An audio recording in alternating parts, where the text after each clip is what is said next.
The galaxy had one rule that every species followed without question: do not enter human space. It was not a suggestion. It was not a warning that could be ignored. Every star map in the known universe showed the same thing: a dark region near. The Orion spur marked with a single symbol that meant danger. Stay away. Turn back. Do not cross this line. For 300 cycles, no one had tested this rule. The humans had drawn their border after the great wars that united their scattered colonies. They asked for nothing from the galaxy. They did not trade. They did not expand. They did not send ambassadors or make treaties. They simply existed behind their line of silence, and the rest of the universe learned to pretend they were not there. Admiral Talvik of the Mirathi Dominion thought this was foolish.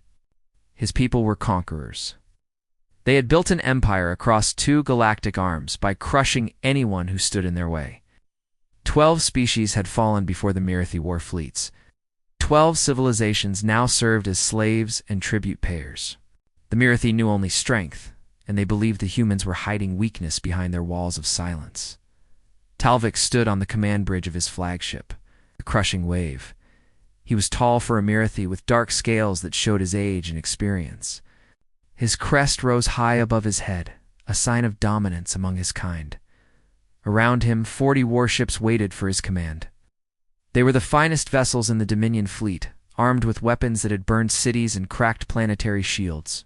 Admiral said his second-in-command, a younger Mirathi named Vorath, "We are approaching the border. Sensors show nothing on the other side, no patrols, no stations, no defenses of any kind." Talvik made a sound of satisfaction. "As I expected. The humans hide because they have nothing to fight with. Their legends are just stories meant to frighten children." "The Concord warnings are very clear," Vorath said carefully. "Every species agrees that human space should not be entered. Perhaps there is a reason." "The reason is fear," Talvik replied. "Fear of the unknown. The humans fought their wars centuries ago. They have grown soft and weak behind their borders. They have forgotten what strength means." He turned to face his crew. "We will show them. We will remind them. And when we take their homeworld, every species in the galaxy will see that the Mirathi fear nothing." The fleet crossed the border at midday ship time. Talvik watched the sensors carefully, expecting some response. A warning signal, a probe, a patrol ship sent to investigate. But there was nothing. The stars on the other side of the line looked the same as the stars everywhere else, cold and distant and completely silent. "Continue forward," Talvik ordered. "Set course for the planet they call Earth, their homeworld. We'll make first contact there." The fleet moved deeper into human space. Hours passed, then days. The silence continued. Talvik began to feel a strange unease that he did not understand. He had fought many battles in his life. He had faced enemies who screamed challenges and enemies who ran in terror. But he had never faced an enemy who simply did not respond at all. "Perhaps they truly are gone," Vorath suggested on the 3rd day. "Perhaps they destroyed themselves in their ancient wars, and only their legends remain." Talvik wanted to believe this. It would make his victory even easier. But something about the silence felt wrong. It felt intentional. It felt like the quiet before a storm or the stillness of a predator waiting to strike. On the 4th day, they detected their first sign of human activity, a small satellite orbiting a dead moon. It was old and simple, covered in dust and cosmic debris. Talvik ordered it destroyed, and his weapons officers burned it from the sky with a single shot. What he did not know was that the satellite was not a relic. It was a sensor. And the moment it detected his fleet crossing the border, it had sent a message through quantum link to every human colony, station, and warship in existence. The message was only 3 words: "They are coming." On Earth, a world of blue oceans and green continents, the message arrived in the middle of the night. President GI was woken from her sleep by her security chief. She was 60 years old, a grandmother who had spent her life as a teacher before entering politics. She had never wanted to be a war leader. She had hoped she would never need to be. "How many ships?"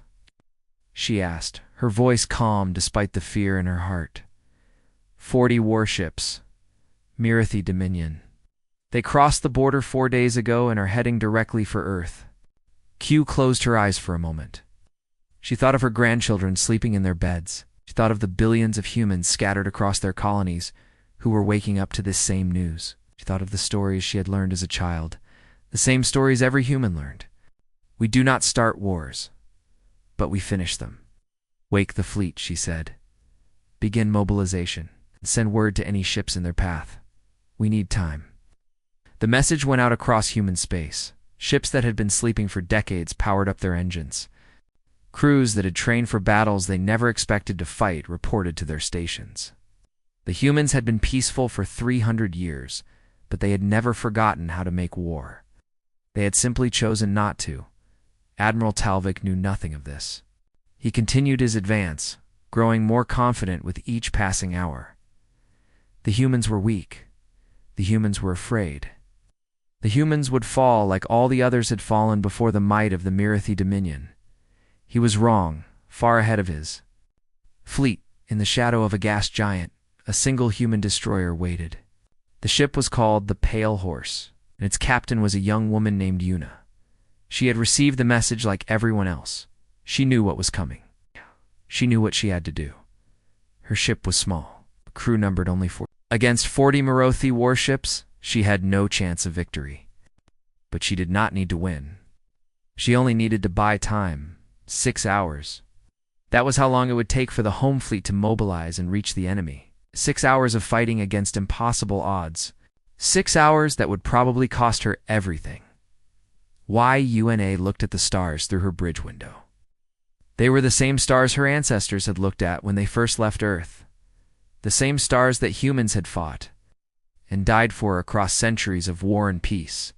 Now it was her turn to protect them. All hands, she said into the ship's communication system.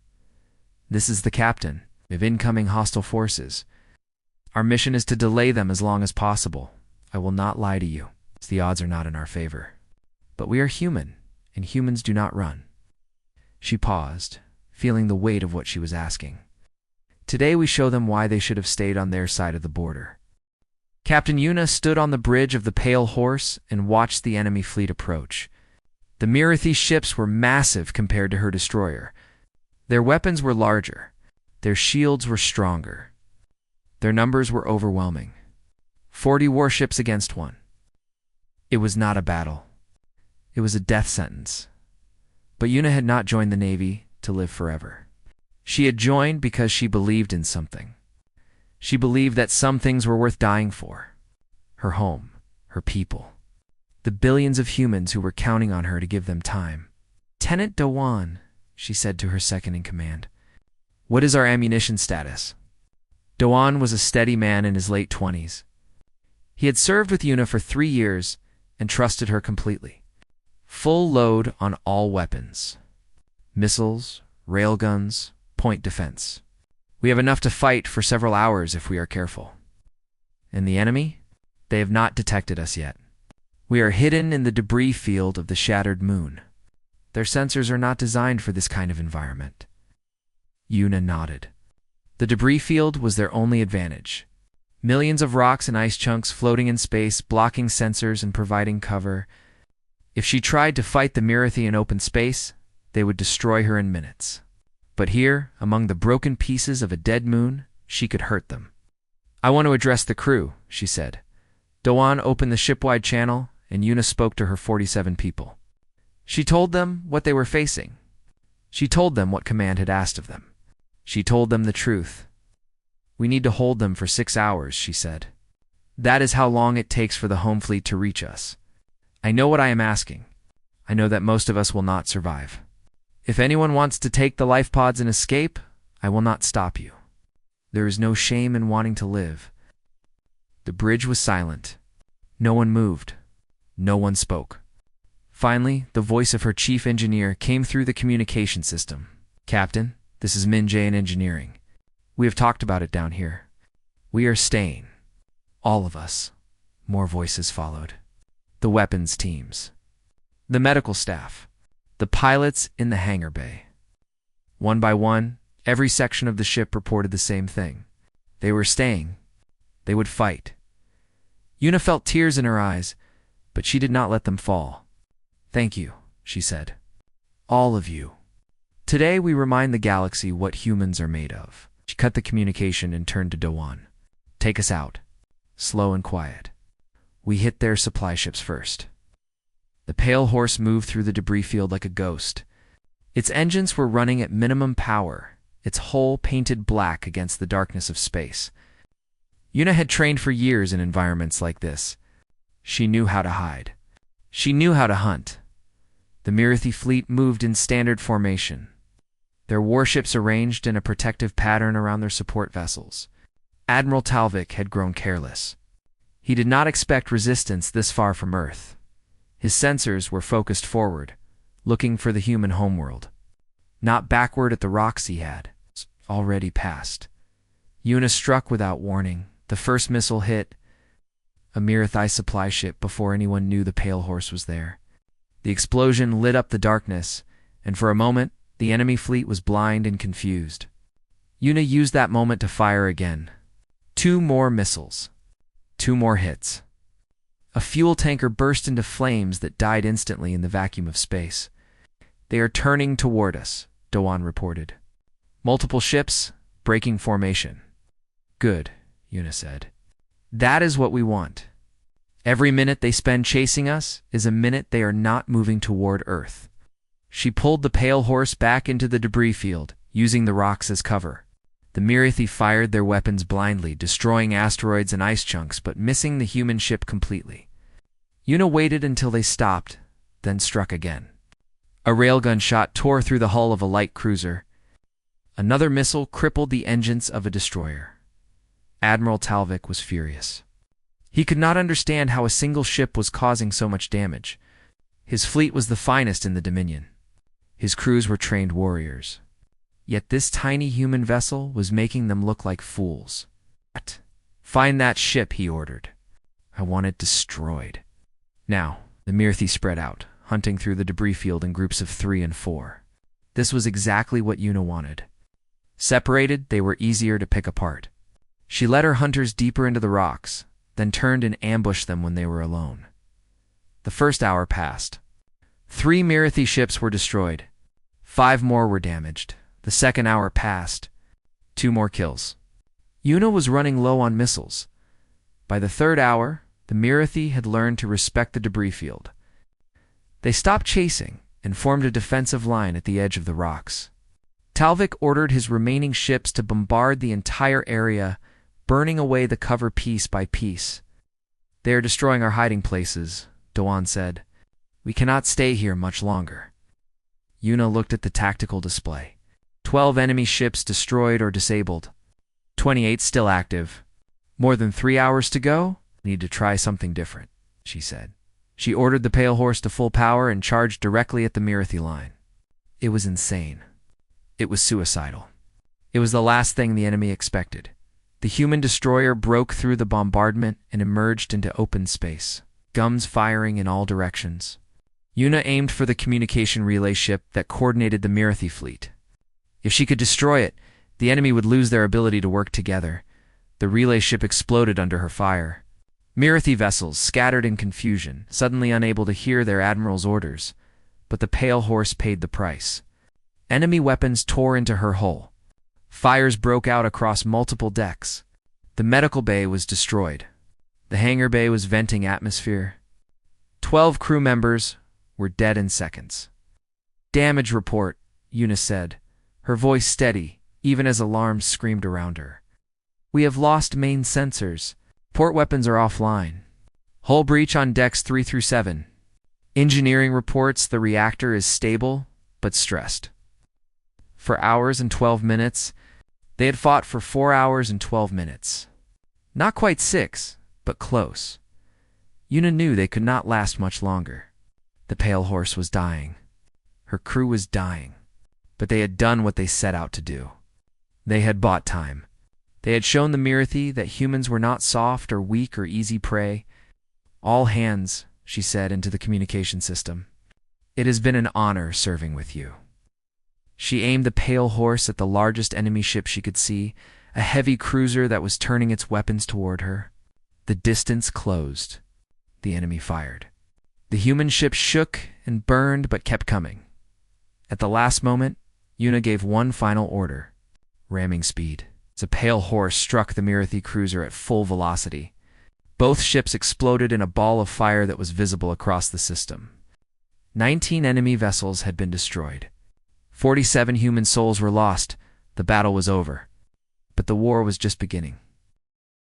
The news of the pale horse spread across human space like fire through dry grass. Every colony received the report. Every station heard the story. Every ship learned what Captain Yuna and her crew had done. 47 people against 40 warships. For hours of impossible fighting, 19 enemy vessels destroyed before the end. On Earth, people gathered in the streets. They gathered in their homes. They gathered in parks and squares and anywhere they could find others who shared their grief and their anger. Captain Yuna's final transmission played on every screen, her voice calm and steady in her last moments. We held the line. Finish what we started. President Gi watched the transmission in her office. She had not slept since the crisis began. Her eyes were tired, but her mind was sharp. She thought about Yuna. She thought about the 47 names that would soon be carved into memorial stone. She thought about what those deaths meant and what they demanded. 300 years of peace.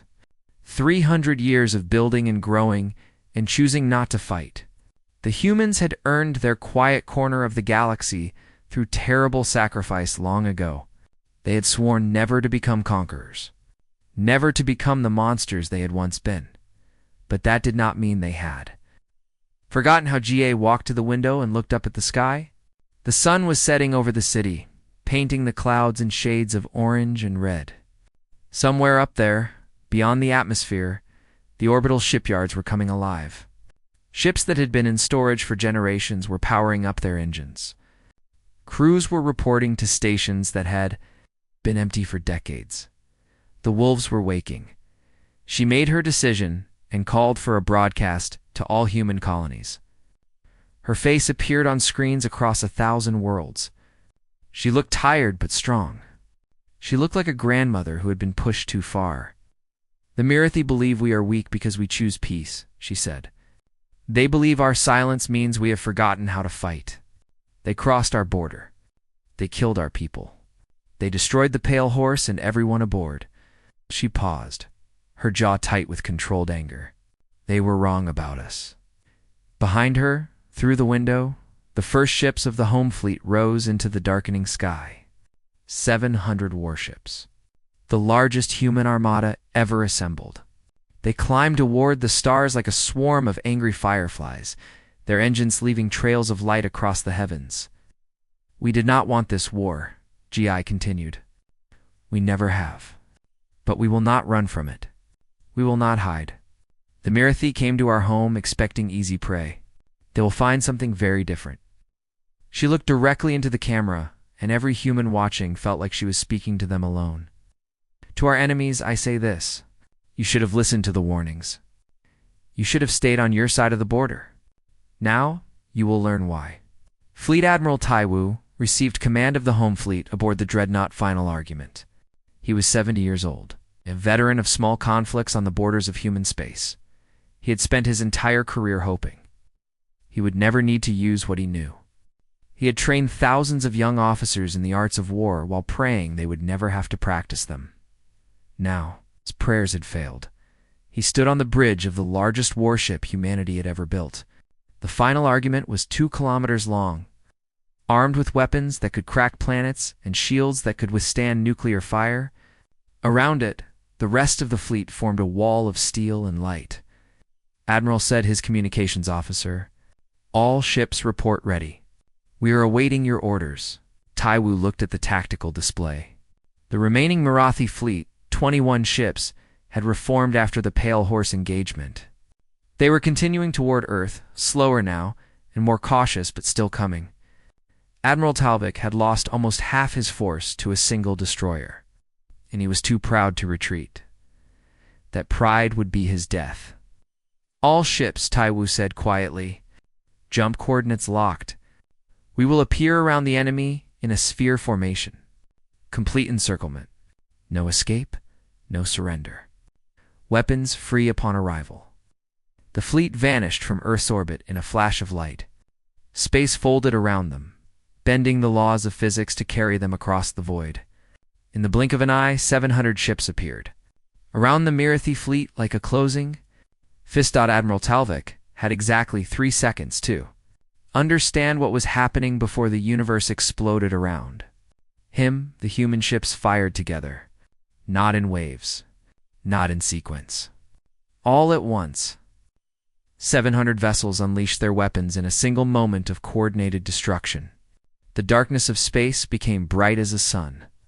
The Mirathi shields, which had stopped every weapon they had ever faced, collapsed under the weight of impossible firepower. Talvik tried to give orders. He tried to organize a defense. But his communication relay had been destroyed hours ago by Captain Yuna. His ships could not coordinate. They could not fight together. They could only die alone. The first Mirathi vessel exploded within 10 seconds.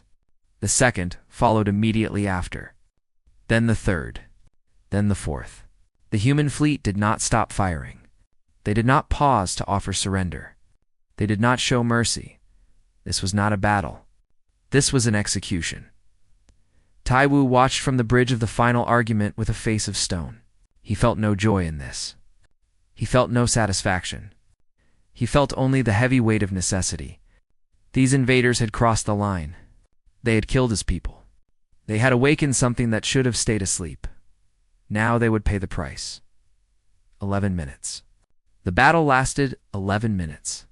When the last Mirathi ship stopped firing, when the last escape pod was disabled, when the silence of space returned, not a single enemy vessel remained intact. 21 ships destroyed. Thousands of Mirathi dead. The invasion was over. Taiwu opened a channel to the surviving enemy life pods. His voice was calm and cold. "This is Fleet Admiral Taiwu of the Human Home Fleet. Your fleet is destroyed. Your invasion has failed. One of your life pods will be recovered. One survivor will be taken to Galactic Center to deliver our message. The rest of you will be left here as a reminder." He paused, letting his words sink in. "Tell your masters what happened here. Tell them what we did. Tell them that if anyone else crosses our border, we will do it again. And next time, we will not stop at the fleet. We will come to your homeworlds. We will find your cities. We will make sure no one ever forgets." He cut the channel and turned away from the viewport. Behind him, the wreckage of the Mirathi fleet drifted through space. A graveyard of broken ships and shattered pride. The wolves had awakened. And now the galaxy would know their teeth. The news of the Mirathi defeat spread through the galaxy faster than light itself. Every species with access to quantum communication heard the reports within hours. 40 warships had entered human space. None had returned. The greatest military power in 2 galactic arms had been erased in a single afternoon. At first, many species did not believe it. The Mirathi Dominion had conquered 12 civilizations. They had never lost a major battle. Their fleets were feared across the known universe. How could they be destroyed so completely by a species that had hidden behind its borders for 3 centuries? But the evidence was impossible to deny. Sensor recordings from distant observation posts showed the human fleet appearing around the Mirathi ships. They showed the wall of fire that followed. They showed the 11 minutes of destruction that left nothing but wreckage and silence. The Galactic Concord called an emergency assembly at their neutral station in the center of the galaxy. Representatives from 43 species gathered in the Great Chamber, a vast room of crystal and light where the most important decisions in galactic history had been made. They came to discuss what had happened. They came to decide what to do, but mostly, they came because they were afraid. Commander Suji arrived at Galactic Center aboard a single human cruiser. She was 38 years old, the daughter of a diplomat who had spent her childhood learning the languages and customs of alien species. She had joined the Navy not to fight, but to build bridges. Now she had been chosen to deliver a different kind of message. The human cruiser docked at the station, and Suji walked alone through corridors filled with alien eyes. Some looked at her with fear. Some looked with curiosity. Some looked with barely hidden hatred. She met all their gazes with calm confidence. She was not here to apologize. She was here to make sure this never happened again. The great chamber fell silent when she entered. The assembled representatives watched as she walked to the central podium, her boots echoing on the crystal floor. Behind her, 2 human guards escorted a prisoner. Admiral Talvik, of the Mirathi Dominion, the sole survivor of his fleet, walked in chains. His crest was flat against his skull. His eyes looked at nothing. He had not spoken since his rescue. Suji took her place at the podium and looked out at the gathered aliens. She saw the insectoid Vex with their clicking mandibles. She saw the gaseous Kolori floating in containment fields. She saw the crystalline shards and the aquatic depths and dozens of other species she had studied since childhood. They were all watching her. They were all waiting. 300 years ago, she began, her voice clear and strong. Humanity drew a line. We asked only to be left alone. We did not threaten anyone. We did not expand our territory. We did not demand tribute or allegiance. We built our civilization in peace and asked nothing of the galaxy. She paused, letting her words settle into the silence. Every species in this chamber received the same warning. Do not enter human space. It was not a complicated request. It was not difficult to understand. And for 3 centuries, everyone respected it. She turned to look at Talvik. The Mirathi admiral flinched under her gaze, but did not speak. The Mirathi Dominion chose to ignore that warning. They sent 40 warships into our territory. They attacked our people. They destroyed the Pale Horse and killed every member of her crew. Suji's voice hardened. Captain Yuna and her 47 crew members died defending our border. They fought for 4 hours against impossible odds. They took 19 enemy ships with them before the end. A murmur ran through the chamber. 19 ships. Almost half the invasion fleet, destroyed by a single small vessel. Our home fleet arrived 6 hours after the incursion began. 700 ships. The battle lasted 11 minutes. The result is standing behind me. She gestured at Talvik, and the admiral seemed to shrink under the attention of the assembled species. We do not want war, Suji continued. We have never wanted war. The stories you tell about humans, the legends of our ancient conflicts, they are true. We were once the most violent species in the galaxy. We fought among ourselves for thousands of years. We developed weapons that could destroy worlds. We nearly ended our own civilization with our rage. She shook her head slowly. But we changed. We chose to change. We looked at what we had become and decided to be something different. For 300 years, we have lived in peace. We have raised our children to value cooperation over conquest. We have built a society based on restraint and wisdom instead of violence and fear. Her voice grew quiet, but every ear in the chamber heard her clearly. Do not mistake our peace for weakness. Do not mistake our silence for inability. We have not forgotten what we are capable of. We have not lost the skills that once made us the most dangerous species in existence. We simply choose not to use them. She placed a data crystal on the podium. It contained recordings of everything. The Pale Horse's sacrifice. The home fleet's response. The 11 minutes of destruction that followed. This is our only warning, she said. Respect the border. Do not test us again. We will not come looking for trouble. We will not expand or conquer or threaten. But if anyone else crosses our line, if anyone else attacks our people, we will respond. And next time, we may not stop at the fleet. The chamber was completely silent. Even the Kolari had stopped their constant low humming. Every species present understood what Suji was saying. They understood the threat beneath her calm words. The humans were not bluffing. They were not exaggerating. They were simply stating a fact. I have one more thing to say, Suji added. To those species who have suffered under Mirathi rule, to those who have been conquered and enslaved and forced to serve, the Dominion's fleet is gone. Their military power is broken. What you do with that information is your choice. She turned and walked away from the podium. No one tried to stop her. No one asked questions. The assembled representatives simply watched as she left the chamber. Her guards and prisoner following behind, the door closed. The silence continued for a long moment. Then the Vex representative made a sound that might have been laughter. The insectoid turned to the Marathi delegation, a group of lesser officials who had been sent to observe. "You were warned," the Vex said. "Everyone was warned. And you still went. How remarkably stupid." The Marathi official tried to respond, but his voice was drowned out by the growing noise of the chamber. Species that had feared the Dominion for generations were suddenly looking at each other with new eyes. The Marathi were not invincible. The Marathi could be beaten. The humans had shown them how. Within days, the first rebellions began. The years that followed the Marathi invasion changed the galaxy forever. The Dominion, once feared across two galactic arms, collapsed within a single generation. The species they had conquered rose up one by one, inspired by what they had witnessed. If the mighty Marathi could be crushed in 11 minutes by a civilization that chose peace, then they were not invincible. They were not unstoppable. They were simply bullies who had never faced anyone willing to push back. Admiral Talvik was returned to his people in chains.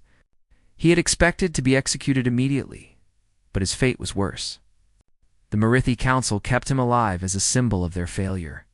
He spent his remaining years in a small room, forced to watch as everything he had built crumbled around him. The empire fell. The conquered species broke free. The Marathi Dominion became just another minor power in a galaxy that no longer feared them. Talvik died alone, still unable to understand how everything had gone so wrong. On Earth, the humans built a memorial for the crew of the Pale Horse. It stood on a cliff overlooking the ocean. A wall of white stone facing the stars. 47 names were carved into its surface. Captain Yuna, Lieutenant Dowan, Chief Engineer Min Jae.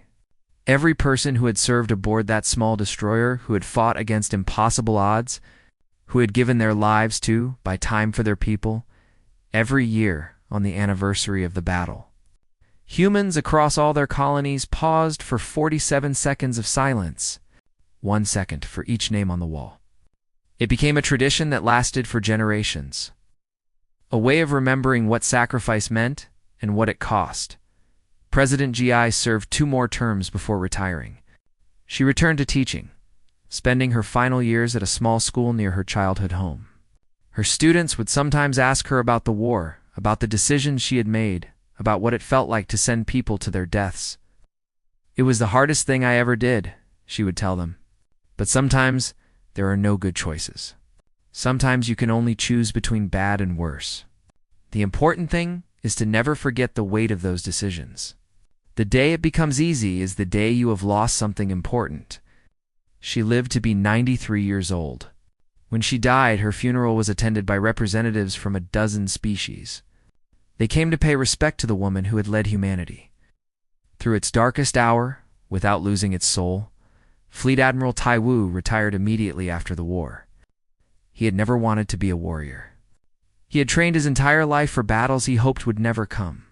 When they finally did, he performed his duty without hesitation. But the weight of 11 minutes haunted him for the rest of his days. He spent his remaining years at the Naval Academy, teaching young officers the lessons he had learned. Not tactics, not strategy, but restraint. "War is easy," he would tell his students. "Anyone can learn to destroy. Anyone can learn to kill. The hard part is knowing when not to. The hard part is having the power to crush your enemies and choosing mercy instead. That is what separates soldiers from murderers. That is what separates civilization from savagery." He died at 84, surrounded by the officers he had trained. They carried his body to the Pale Horse Memorial and buried him at the foot of the wall. Facing the stars he had spent his life protecting, Commander Suji became an ambassador. She spent decades traveling between species, learning their languages and customs, building the relationships that humanity had avoided for 3 centuries. It was slow work. Many aliens feared humans now. They had seen what the home fleet could do. They had heard Suji's warning at Galactic Center. But Suji was patient. She understood that fear was not the same as respect. She wanted the galaxy to understand humans as they truly were, not as the monsters of legend or the silent mysteries behind the border. "We are not perfect," she would tell the species she met. "We have done terrible things in our past. We have the capacity to do terrible things again. But we choose not to. Every day we make that choice. That is what defines us. Not our power, not our weapons, but our decision to use them only when we must. Slowly, carefully, she helped the galaxy understand. The humans were not hiding because they were weak. They were not silent because they had nothing to say. They were simply a species that had learned the cost of war and chosen a different path. The Galactic Concord updated their star maps. Human space remained marked as a restricted zone, but the symbol changed. It was no longer just a warning of danger. It became something more complex. A sign of a species that could destroy anything it wanted but chose not to. A reminder that the most powerful weapon in the universe was the ability to put down your weapons and walk away. Decades passed. Then centuries. The memory of the Mirathi invasion faded into history, but its lessons remained. Species that had once seen humans as mysterious strangers began to see them as neighbors. Trade agreements were signed. Cultural exchanges began. The border remained, but it became more of a tradition than a barrier. And yet, every species in the galaxy remembered the truth. They remembered what had happened to the Mirathi.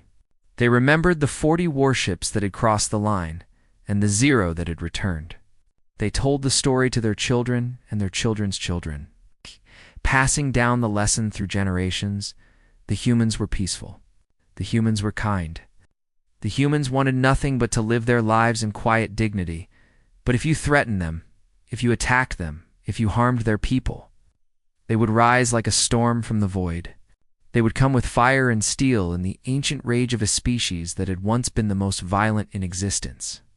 They would not stop until the threat was ended. They would not show mercy until mercy was earned. This was the threat that all the stars now knew. Not that humans were dangerous, but that they could be dangerous if they chose.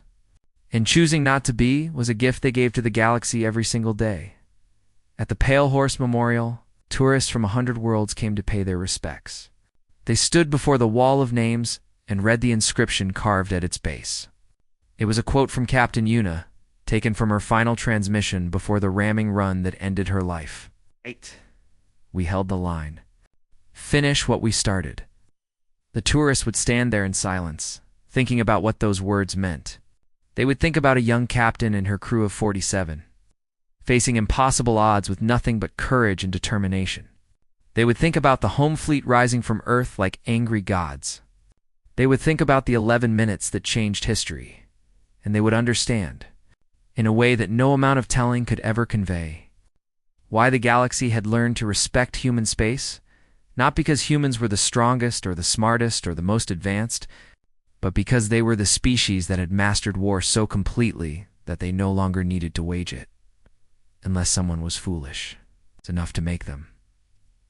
The stars watched in their eternal silence, and the humans continued their peaceful lives, and the galaxy turned on its endless spiral through the void. But everyone remembered. Everyone knew some borders should never be crossed. Some species should never be awakened. Some threats should never be tested. The humans had taught them that lesson once. They hoped they would never need to teach it again.